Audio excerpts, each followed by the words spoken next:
아멘. 감사합니다. 오늘 하나님께서 우리에게 주시는 말씀 누가복음 12장이죠. 우리 외면 세계와 또 내면 세계라는 말씀으로 같이 한번 하나님의 말씀을 살펴보기를 원합니다.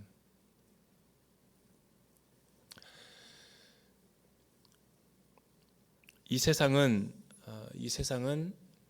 눈에 보이는 세계도 있지만 눈에 보이지 않는 세계도 있죠. 그래서 눈에 보이는 세계와 눈에 보이지 않는 세계를 살아가는 것이 그리스도인의 모습이지, 눈에 보이는 세계는 다 도외시하고 눈에 보이지 않는 영적인 믿음의 세계만을 추구하는 것은 잘못된 영성이죠. 그래서 이 세상의 창조 질서와 또 하나님께서 어떻게 이 세상을 구별하셨고 또 새롭게 만들어 나가시는지 우리가 그 영적인 원리를 잘 알 필요가 있죠. 우리가 사진 한 장을 보겠는데, 이 사진을 보면 빙산의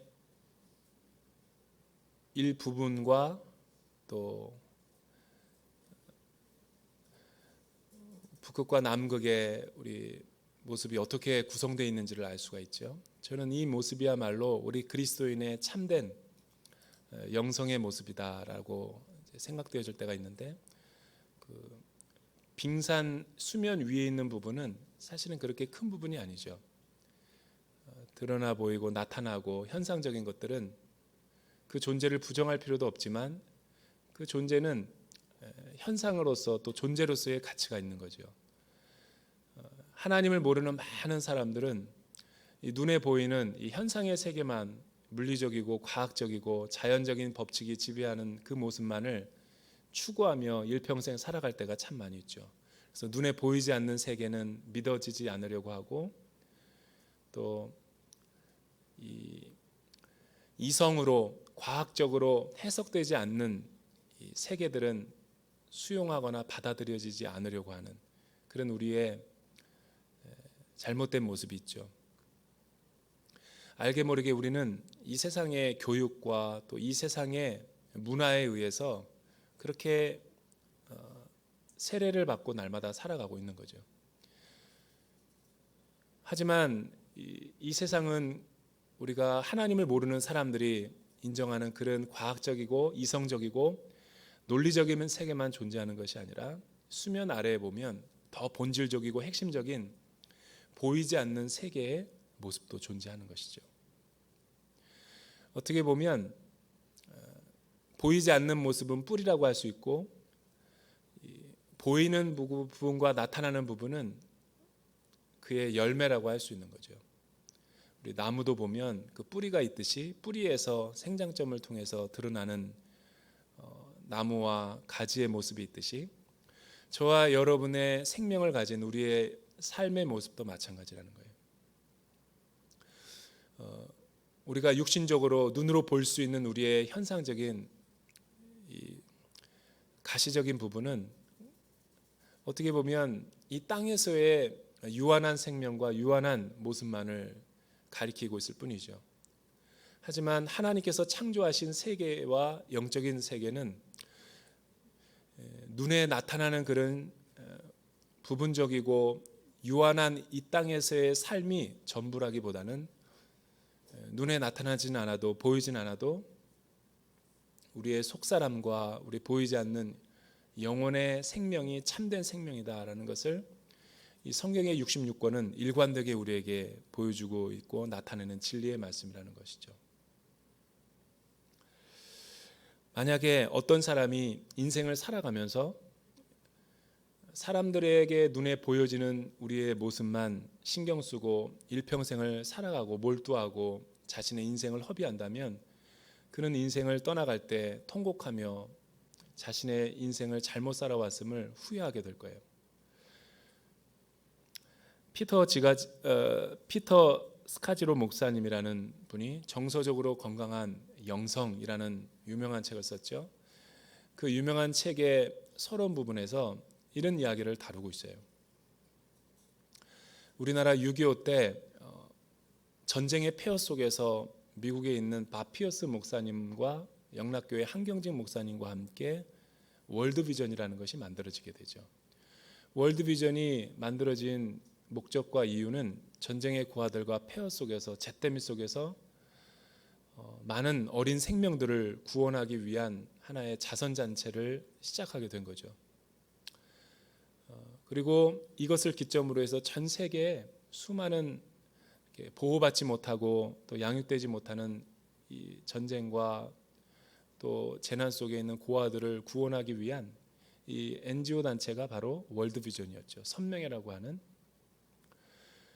그런데 이 오리지널 파운더였던 바피어스 목사님이 굉장히 기도하던 가운데 하나님의 비전과 하나님의 뜻을 받들어서 이 사역과 사명을 잘 감당하셨던 분이죠. 굉장히 훌륭하시고 그의 열정과 패션과 리더십은 타의 추종을 불허할 만큼 굉장히 세계적인 영향력을 미치던 그런 귀한 분이셨죠. 저는 그분이 했던 사역과 사명을 제가 훼손하고 싶지는 않습니다.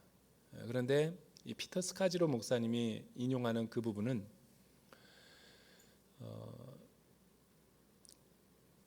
이 스카지로 목사님이 바피어스 목사님의 자서전을 읽으면서 이렇게 훌륭한 목사님도 영적으로 균형을 잃어버리면서 살았구나라는 것을 이렇게 설명하고 있죠. 그는 많은 자녀들과 또 딸이 있었는데 이 영혼의 병이 들었던 딸이 있었어요. 우울증과 또 극심한 이 우울증과 여러 가지 그 두려움의 영에 사로잡혀 있는 연약한 딸이 있었는데 아버지가 너무 유명해지고 세계적인 인사가 돼서 가정을 지킬 수 없을 만큼 너무나 이 외부로 많이 돌아다니는 거예요. 우리나라 전쟁의 그 북새통 속에 전쟁 고아들을 돌보면서 펀드레이징을 하면서 전 세계의 그 구호 자금을 모으기 위해서 얼마나 많은 수고와 헌신의 노력을 다했는지 몰라요. 아마 모르긴 몰라도 여의도 순복음교회 조용기 목사님보다 더 바쁜 나날을 보냈을 거예요. 근데 이분이 전 세계를 돌아다니면서 많은 구호 활동과 어린 아이들의 생명을 구원하면서 한 번은 이제 베트남 전쟁 고아들을 돕기 위해서 베트남에 가 있었어요. 얼마나 눈꽃 뜰 새 없이 바빴냐면 자신의 건강뿐만 아니라 자신의 가정과 만날 시간도 없을 만큼 전 세계 구호 활동을 펼쳤어요. 그런데 베트남에 있을 때 그 사모님으로부터 전화 한 통화를 받았죠. 중요한 그 베트남 전쟁 고아들을 돌보기 위해서 어떤 컨퍼런스와 어떤 단체를 결성하고 있는 순간에 전화 한 통화를 받았는데 그 전화는 딸의 목소리였어요. 아빠 어디 계세요? 아빠 어디 계세요? 빨리 와주셨으면 좋겠습니다. 아빠가 그립고 보고 싶어요. 이 딸은 파르르 떨리는 목소리로 호소하고 있었지만 바피어스 목사님은 나는 너와 함께 있어줄 시간이 없단다. 저 죽어가는 어린 생명들을 지금 한 영혼이라도 더 돌봐야 된다. 내가 이 일이 마치면 곧 돌아가마. 전화를 끊었을 때 베트남의 많은 분주하고 쫓기는 삶의 일정들이 다 마치고 또 다른 여러 나라를 거친 다음에 집으로 돌아왔을 때는 딸은 자살을 했다는 거죠. 이거를 피터 스카지로 목사님이 이 이야기를 소개를 하고 있어요. 이때부터 바피어스 목사님은 굉장한 심각한 충격과 함께 우울증과 함께 자신감을 잃어버리고 외부의 모든 사역을 할 수가 없었고 좀 추스리고 나서 다시 많은 사역을 하려고 했을 때 그의 일중독적인 그런 모습으로 인해서 많은 주변 이사회로 하여금 운영위원회로부터 사역을 내려놓으라는 권고를 받았죠. 그리고 계속해서 그가 말을 듣지 않고 외부로 전 세계 전쟁 고아들을 돌보고 펀드레이징을 하기 위해서 돌아다닐 때 극심한 우울증을 또 경험하게 되죠. 혼란이 찾아오면서 자신이 누구인가 정체성의 혼란이 있게 되었고 그는 자신의 리더십을 끝까지 부여잡고 놓아주지 않으려고 할 때 마지막이 불미스러운 명예로 사역을 그만두게 됐죠. 자신의 결정이 아니라 이 외부의 결정의 기관에 따라서 모든 사역을 퀴트하게 되는. 왜 피터 스카지로 목사님이 이 슬프면서도 찬란했던 한 세대를 풍미했던 위대한 리더였던 바피어스 목사님의 이야기를 우리에게 소개할까? 그것은 아까 전에 보여주었던 그 빙산의 일각을 말하고 싶었던 거예요. 우리의 삶은 드러나는 부분이 있지만 드러나지 않는 부분이 더 크고 본질적이라는 거죠. 여러분이 아무도 보는 이 없을 때 하나님 앞에서 누구인가의 모습의 평가와 가치 결정은 사람들 앞에서 나타나는 모습으로 결정되지 않는다는 거예요. 어떻게 보면 남들에게 보여지지 않는 그 내면의 모습, 외면의 모습보다도 외면의 커리어와 외면의 스펙과 외면의 여러분들이 쌓아놓은 성공과 물질과 어떤 가치적인 것들에 평가되기보다는 아무도 보는 이 없을 때 하나님 앞에서 당신은 누구인가? 라는 하나님 앞에서의 그 영혼의 속사람의 모습이야말로 가장 여러분이 누구인가를 보여줄 수 있는 중요한 요소라는 거죠.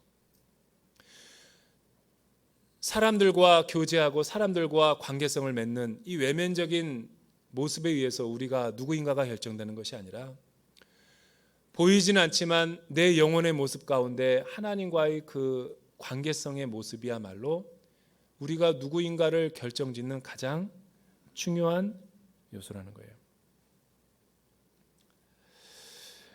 오늘 말씀에도 보면 누가복음 12장과 13절에서 21절에 보면은 한 부자 청년이 우리 주님에게 찾아와서 이런 질문을 하죠. 선생님, 우리 가정이 엄청난 부유한 가정인데 아버지가 돌아가시면서 유산 상속의 문제가 형제들로 하여금 생겼습니다. 예수님이야말로 가장 지혜롭고 선지자 같고 예리한 통찰력을 가지신 분이기 때문에 예수님이야말로 형제들 사이에 있는 유산 상속의 문제를 가장 현명하고 지혜롭게 잘 판단해 줄 수 있다고 생각합니다. 그때 우리 주님이 뭐라고 말씀해 주셨을까요? 누가 나를 너의 재판관이나 분배를 하는 사람으로 세웠느냐? 그러면서 우리 주님은 그에게 가장 그의 머리끝부터 발끝까지 그의 겉사람과 속사람의 온통 지배하고 있었던 무력과 탐욕과 소유욕에 대해서 이렇게 한마디를 하셨어요. 너는 삶과 모든 탐욕을 주의하라. 사람의 생명이 그 재산의 넉넉함에 있는 것이 아니다. 여기서 말하는 생명은 외적인 생명을 말하는 것이 아니에요. 신체적인 생명을 말하는 것이 아니라 영혼의 생명을 말하는 거겠죠. 속사람의 생명, 하나님과 영원토록 사귐과 교제를 하게끔 되어 있는 영적인 영원한 생명을 말하는 것이겠죠. 그러면서 우리 주님이 한 비유를 들려주셨는데 이 비유가 저와 여러분이 오늘 설교 말씀에서 같이 나누고 싶은 중요한 스토리죠. 먼저 16절과 17절 우리 주님께서 뭐라고 말씀하시는가 저와 여러분이 한번 같이 읽어볼까요? 한 부자의 비유를 통해서 우리에게 이렇게 말씀하십니다. 16절과 17절 우리 같이 한번 읽어볼까요? 시작.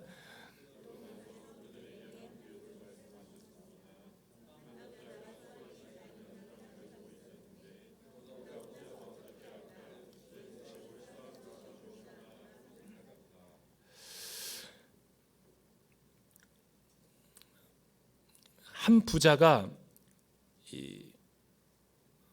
수학이 너무나 잘 되는 기업을 갖고 있었죠. 땅을 갖고 있었는데 그냥 자기가 열심히 해도 땅이 소출을 잘 내고 일찍 일어나지 않고 경작을 하지 않아도 알아서 땅이 비옥했기 때문에 저절로 소출을 내는 땅이었죠. 오늘날로 말하면 황금알을 낳는 사업 같은 거겠죠. 그리고 자기가 노력하지도 않았는데 큰 부를 획득한 부가 부를 낳는 불로소득과 같은 어떤 그런 거를 의미하겠죠. 너무 재산 증식이 잘 되니까 이 부자가 이런 생각을 하게 돼요. 어떻게 할까? 이 곡식을 이제 쌓아둘 곳이 없구나라는 거죠. 너무나 많은 재산 때문에 어떤 사람은 너무나 이 물질이 없고 재산이 없어서 내일 무엇을 먹을까 근심하는데 이 부자는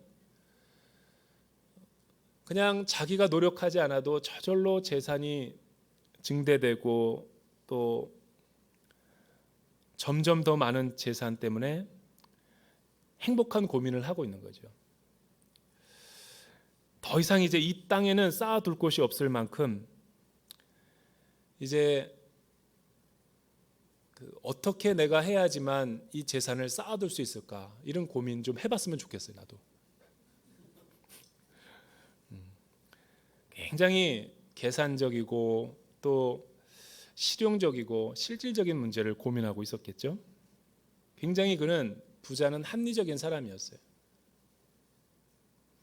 우리 모두가 다 이 자리에 앉아 있는 사람이 내가 가진 재산이 얼마나 할지라도 그 재산이 점점 더 많아지고 풍성해졌으면 좋겠다라고 생각하는 것이 우리의 모습이지, 있던 것이 줄어들고 손해보고 손실을 보면 안 되겠죠. 이 부자는 우리가 다 생각하는 것처럼 지극히 정상적인 것처럼 보이고 합리적이고 매우 자신의 재물에 관한 한 아주 일가견이 있었던 사람처럼 보이는 거죠.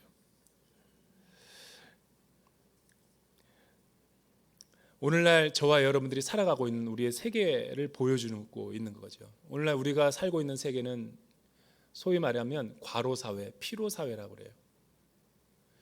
24시간 동안 네온 사인이 밝혀지면서 양계장에 닭을 다 가두어 놓고 그 양이 잠을 못 자도록 계속해서 재생산낼 수 있도록 더 많은 짧은 시간에 더 많은 효율적인 생산을 극대화하기 위해서 불을 켜놓고 잠을 못 자게 하고 계속 산란을 하게 만들죠. 오늘날 양계장이 이제 그런 모습이에요.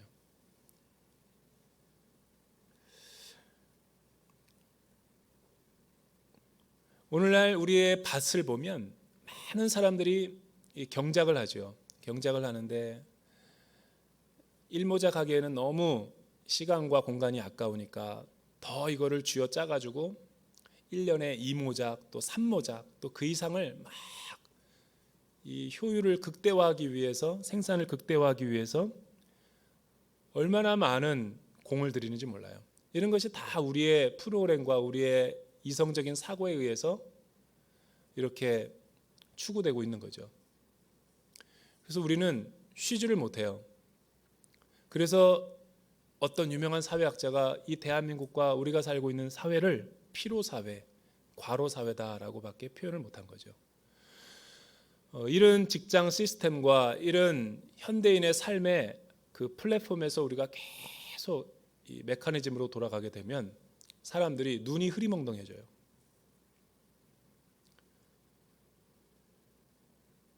직장인들이 밥을 먹으러 갈 때 그런 생각을 한대요. 내가 밥을 먹기 위해서 일하는 건지 일하기 위해서 밥 먹는 건지. 정체성을 잃어버리는 거죠. 이런 메커니즘과 이런 계속 다람쥐가 쳇바퀴 도는 식으로 계속 돌아가면 정신을 못 차리는 거예요. 그리고 꿈도 없어지고 의미도 없어지고 삶의 보람도 없어지면서 무기력해지고 그냥 기계적으로 일하다가 기계처럼 소모품처럼 지치거나 또 실적을 못 내면 부속품을 갈아 끼듯이 바꿔 끼는 거죠. 그리고 나보다 더 유능한 사람이 젊은 세대가 들어오면 나이든 우리는 퇴물이 돼서 명퇴나 은퇴를 하게 되고, 그런 것이 뭐 저와 여러분의 삶이 아니겠어요?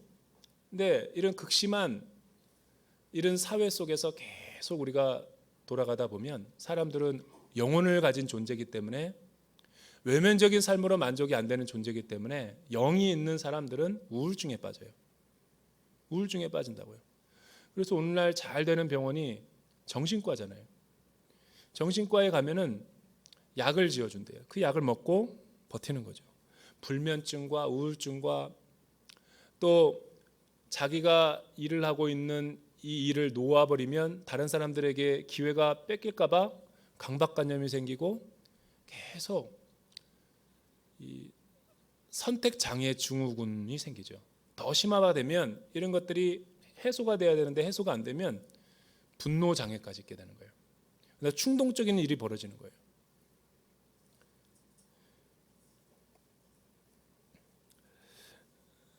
이 어리석은 부자가 올바른 생각과 선택을 했음에도 불구하고 왜 기쁨과 왜 만족이 없었을까? 여러분, 탐심은 무엇을 탐심이라고 정의를 합니까? 탐심은 자기가 가진 것을 만족하지 않고 계속 끝없는 욕심, 목적도 없고 끝도 없는 욕심을 계속 부리는 것을 탐심이라고 정의를 해요. 그래서 탐심은 욕심을 낳고 욕심은 죄를 낳고 죄는 사망을 낳는 거예요. 왜? 만족이 안 되는데 계속 욕심을 추구하니까 지치는 거죠. 희망 고문인 거죠. 여러분, 탐심은 그래서 우상숭배라는 거예요.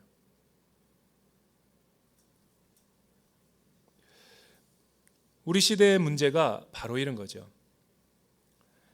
대단히 합리적인 것처럼 보여도 하나님이 없는 합리주의와 하나님이 없는 이성주의는 전체적인 것을 보지 못하고 그 눈에 보이는 부분적인 것만 보기 때문에 이성적인 사람일수록 진리를 볼 수 없는 거죠.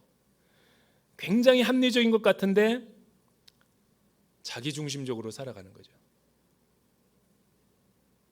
여러분, 이 세상 사람들이 대단히 지혜롭고 대단히 합리적인 것 같고 대단히 생산적인 것처럼 보이지만 사실은 그 반대예요. 방향을 올바로 잡지 못하고 속도를 내면 어떤 일이 벌어지는가? 제가 너무 피곤해가지고 KTX를 탔을 때 예전에 부산을 가야 되는데 여러분도 그런 적이 있는가 모르겠어요. 나는 지금도 내 인생 가운데 그런 적은 처음이었던 것 같아요. 분명히 내가 KTX를 탔는데 부산행을 끊었는데 광주행을 탔다라는 거예요. 안 믿어지겠지만 KTX는 시속 300km를 넘어서 막 가니까 빨리 도착했다 싶어서 눈을 떠보니까 데스티네이션이 달라. 그때 제가 깨달은 지혜는 잘못된 방향일수록 속도를 내면 낼수록 더 돌아서 간다. 여러분, 속도는 느리더라도 방향이 올바르면 언젠가는 가죠. 그래서 우리 인생은 방향이 중요한 것이, 속도보다 중요한 것은 방향인 거죠. 근데 오늘날 탐욕스러운 이 사회와 이 과로 사회와 피로 사회는 계속 자기가 어디를 향해서 가는지도 모르고 무엇을 위해서 사는지도 모르고 무조건 달려야만 된다라고 생각하는 것 자체가 잘못된 생각이라는 거죠. 두 번째, 이 어리석은 부자는 어떤 사람이었는가? 우리 18절 우리 같이 한번 읽어볼까요? 18절에 있는 말씀 시작. 그리고 말했다. 이렇게 해야겠다. 지금 있는 창고를 부수고 더 크게 지어 내 모든 곡식과 물건을 거기에 쌓아두어야겠다. 그는 고민을 하다가 결론적으로 이런 결론을 내리죠. 창고를 부수고 더 크게 지어서 자기가 그동안 많이 소출이 생긴 이 곡식들을 창고에다가 다 두어야 되겠다. 제일 마음에 와 닿는 이 성경 구절 가운데 더 크게 지어라는 말이 제 마음 가운데 와닿았어요. 더 크게 지어. 그러니까 만족하지 못하고 자족하지 못하고 더 많은 것들을 소유하려고 하고 더 많은 것들을 가지려고 하는 우리 인간의 내면 세계를 더 크게 지어라는 이 어리석은 부자의 이미지로 표현한 거죠. 내면이 하나님으로 채워지지 않고 하나님의 말씀으로 채워지지 않고 만족이 안 되니까 사람은 속사람이 만족이 안 될 때 반드시 이 겉으로 외적인 것들을 지향하고 외향적인 것으로 채우려는 경향성이 인간에게 있죠. 여러분, 그 영혼이 병들어 있고 영혼이 가난한 사람일수록 내면의 세계보다도 외면의 세계에 더 많은 지장과 더 많은 물질과 더 많은 시간들을 할애하게 하는 거예요. 왜냐하면 채워지지 않는 것을 외적인 것으로 대신 대리만족을 하려는 우리의 모습 때문에 그런 것이죠.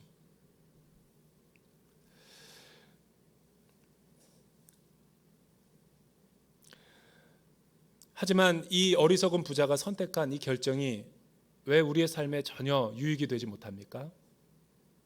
왜냐하면 저와 여러분의 인생이 이 타이타닉처럼 침몰할 때 궁극적으로 저와 여러분들이 추구하는 이 물질과 이 돈과 이 명예와 성공이 저와 여러분을 건져낼 수 없기 때문에, 구원자가 되지 못한다라는 유한성 때문에 그런 거죠. 여러분, 물질은 그래서 아무리 우리를 기쁘게 한다 할지라도 일시적인 것이고 순간적인 것이지 영원하지 않다는 거예요. 이 세상의 물질과 내가 이 세상에서 추구하고 있는 모든 외향적인 것들을 비교해 보면 기쁨이 없는 건 아니죠. 그러나 그 기쁨이 지속되지 않고 계속되지 않고 어느 시점에 멈춘다라는 것이, 멈출 때는 그거를 내가 소유했을 때의 만족보다 더 깊은 공허감과 허무감이 밀려오게 해서 나를 더 탐욕스러운 사람으로 만들어버리는 거죠.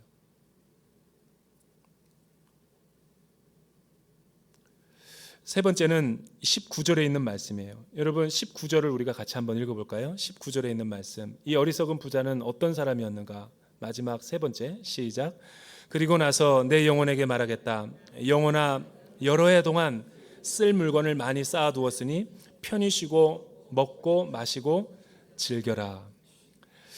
이 부자는 자기가 소출이 많고 자기가 많은 재산을 가지게 되자 더 크게 짓고 더 기업을 확대하고 확장해 가지고 더 많은 재산을 소유하려고 욕심을 부리지만, 소유욕이 더 넘쳐나지만 결국은 다 이 사람이 원하는 꿈과 원하는 비전을 다 성취하고 나서 이런 고백을 한다라는 거죠. 내 영혼아, 여러 해 동안 내가 수고도 했고 쓸 물건을 많이 쌓아두었으니 이제 편히 쉬고 먹고 마시자, 즐기자. 즐기다라는 것을 우리가 주목해 볼 필요가 있어요. 여러분, 즐기다라는 것은 인생의 사람들이 성공해야 되겠고, 이 탐욕의 시작은 처음에 작은 것으로부터 시작하지만 그 욕심은 끝이 없고 계속해서 만족되지 못하고 더 많은 것들을 소유하려고 하고 더 많은 것들을 취하려고 하는 탐욕의 우상의 죄로 가지만, 이 우상의 탐욕이 자기가 원하는 것을 궁극적으로 소유했다 할지라도 더 크게 짓고 더 높은 위치에 올라가서 자기가 원하는 것들을 소유하는 그 순간 그것은 신기루처럼 사라져 버리는 거예요. 더 소유했을 때 그 사람의 내면의 소욕은 무엇이냐면 즐기자. 그래서 사람들이 생각하는 이 합리성과 또 사람들이 추구하는 이 물질주의와 이 물질주의의 끝은 뭐냐면 쾌락주의로 끝이 나버리는 거예요. 이게 인간이 가지고 있는 내면 세계를 무시하고 외향적인 것만을 추구하는 사람들의 결말이죠. 흐름도예요. 로드맵이에요, 로드맵. 그런 경향으로 가는 거예요. 그리고 마지막에는 즐기는 걸로 가는 거죠. 그런데 여러분, 즐기는데 쾌락에는 기쁨이 있고 즐거움이 있죠. 그러나 그것이 영원하지 않고 그것 또한 일시적이고 찰나적이에요. 그것이 끝나는 순간 더 깊은 고통과 더 깊은 공허감이 밀려와서 사람들은 중독에 빠지는 거죠.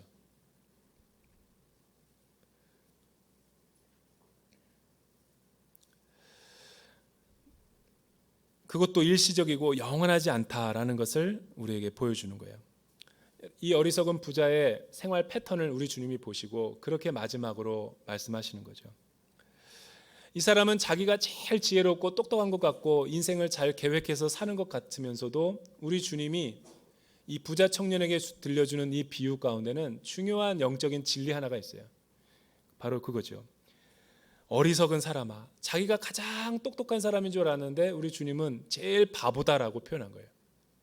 왜 어리석냐면 오늘 밤 내 영혼을 내가 찾는다면 내가 너를 위해 장만한 이 모든 재산과 재물과 명예와 성공이 누가 갖다 쓰겠느냐. 그러면서 우리 주님은 그의 인생을 이렇게 정리를 해주셨어요. 자기를 위해 재물을 쌓아두면서도 하나님에 대해서 부여하지 못한 사람, 바보라는 거죠. 그러니까 자기를 위해서 산다라는 것은 외면적인 세계만을 추구하면서 산 사람, 하나님을 위해 부여한 사람은 내면적인 세계를 지향하는 사람, 영적인 세계와 믿음의 세계의 원리를 따라서 살아가는 사람.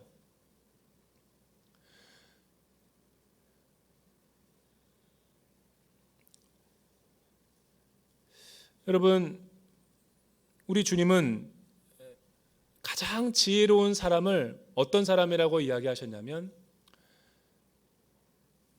내면적인 세계만 인정하면서 눈에 보이는 세계를 부정하는 사람이 지혜롭다고 말씀하지 않으셨죠. 외면적인 세계도 있지만 내면적인 세계를 인정함과 동시에 내면의 중요성을 인식하고 더 우선시하면서 외향적인 삶을 살아야지 건강한 삶을 살아갈 수 있다는 거죠. 대부분의 사람들은 이 중요한 영적인 단순성의 원리를 놓치면서 살아가는 거예요. 그래서 사람은 목마르고 사람은 공허한 거예요. 이 사진 커트를 제가 이 강남대로를 날마다 걷고 그 경부선을 날마다 제가 고속도로를 타고 서초에서 날마다 교회를 다녔는데, 이 사진 커트 하나가 정말 제가 오랫동안 봤어요. 현수막으로 걸려 있고 이 아버지가 계속 전단지를 뿌리는 거예요. 실종된 내 딸 송혜이를 좀 찾아주십시오. 1999년도에 지체장애였던 것 같아요. 장애인데 버스에서 30대 남자가 내린 뒤에 20년이 지났는데도 이 아버지는 하루도 거르지 않고 전단지를 뿌리며 대한민국의 서울에 웬만한 현수막을 다 걸 때는 다 걸어놨어요. 내가 이거를 본 지가 굉장히 오래됐는데 2007년도에도 봤는데 2019년도에도 봤어요. 이 아버지는 왜 이 딸을 애타게 찾고 있을까? 이 딸은 죽지 않았다라는 강한 확신이 있어요. 왜냐하면 이 딸은 너무나 소중하니까. 이 아버지는 자신의 몸이 늙고 병들어도 이 딸을 찾을 수만 있다면 간절한 디자이어를 갖고 살아가는 거예요. 자신의 사업과 자신의 모든 것을 다 내려놨어요. 이 딸을 찾을 수만 있다면 자신의 전 재산을 다 줄 것처럼 광고를 하고 있어요. 이 딸은 아직 돌아오지 않고 있어요. 바로 이 아버지와 같은 마음이어야죠. 우리의 영혼이 잃어버리고 하나님을 향해서 부여하지 않고 세상에 취해서 세상의 것들만을 취하면서 살아가면서도 자신의 영혼이 병들어 있는데도 병든지를 모르면서 살아가는 영적인 문둥병과 같은 이 시대, 그러면서도 계속 외향적인 것만을 추구하면서 만족하려고 하는 이 현대인들의 삶을 우리는 주목해 볼 필요가 있죠. 대전 오늘의교회 순모임이 어디에다 타겟팅이 돼야 되는가? 나는 바로 이 부분이라고 봐요. 교회를 안 나오더라도 예배드리기까지가 발걸음이 멀어요. 괜찮아요. 이런 사람들을 순모임으로 인도하라는 거죠. 여러분, 우리는 영적인 존재이기 때문에 갈급함이 다 있죠. 아무리 세상에서 출세하고 잘 나가는 사람이라 할지라도 그 내면에 보면은 채워지지 않는 그 어떤 공허함이 있어요. 하나님만이 채울 수 있는 그 영혼의 좌소가 있어요. 그 부분을 터치하면 많은 영혼들은 반응해요.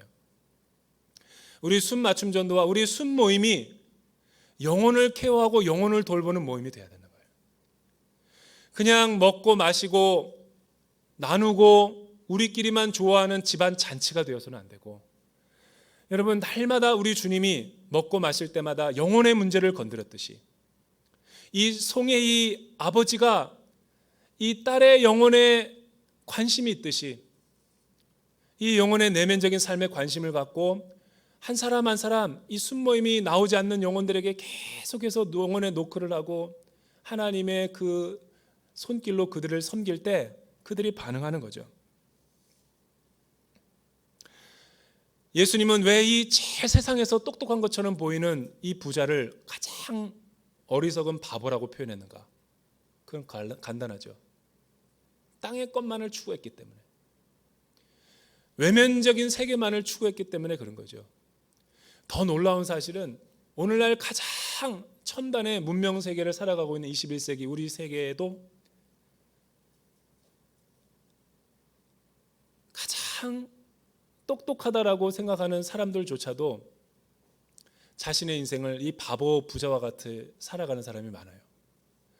우리의 결혼을 외향적인 것 중심에 토대를 두고 집을 짓는 사람들이 많고, 우리의 직장 생활을 이 내면 세계에 토대를 두기보다도 외면적인 것에 사람들이 나를 어떻게 보는가, 인정받을까, 그런 욕구에만 치중해서 토대를 두는 사람이 있고, 자신의 가정을 생활을 하는데도 내면적인 것보다 외향적인 데 더 많은 시간을 두기 때문에 바피어스 목사님과 같이 가장 위대한 하나님의 일을 했음에도 불구하고 그 내면의 세계는 하나님과의 깊은 친밀함을 놓쳐버리면 그렇게 되듯이, 우리의 삶의 도전은 바로 그런 것이죠. 가장 많은 위대한 일을 한 사람일수록 하나님과의 인티머시가 없어요. 일 중독에 빠진 거죠. 화려해 보이죠. 그러나 내면의 세계가 비참한 거예요. 이 말씀을 저와 여러분들에게 우리 주님이 주시는 거죠. 나와 여러분은 어떤 인생을 살 것인가? 우리의 자녀들도 마찬가지죠. 세상의 일이 얼마나 내가 중요하고 바빴으면 우리 자녀와 함께 있지 못할 시간조차, 자기 자녀와 함께 있어줄 시간조차 없이 바쁘고 분주하고 쫓기는 것은 인생이 잘못 정초 지어져 있기 때문에 그런 거예요. 우선순위가 잘못되어 있는 거죠. 나중에 성공하고 높은 위치에 올라갔을 때 집 나간 자녀는 돌아오지 않아요. 왜냐하면 그 순간 그 자녀는 없기 때문에. 우리는 소 잃고 외양간을 고칠 때가 참 많이 있죠. 그래서 오늘 이 말씀이 우리에게 주는 도전은 큐티하고 기도생활, 새벽기도 하면서 하나님과의 관계성을 올바로 추구하면서 외향적인 삶을 살아야 된다는 거예요. 그러할 때 교회 생활도 잘하고 인생에서도 성공하는 거죠. 나는 대전 온누리교회 성도님들이 건강하게 이렇게 부흥하는 교회가 되기를 주님의 이름으로 축복합니다. 주신 말씀을 가지고 자리에서 한번 일어나서 같이 한번 기도하며 나가도록 하죠.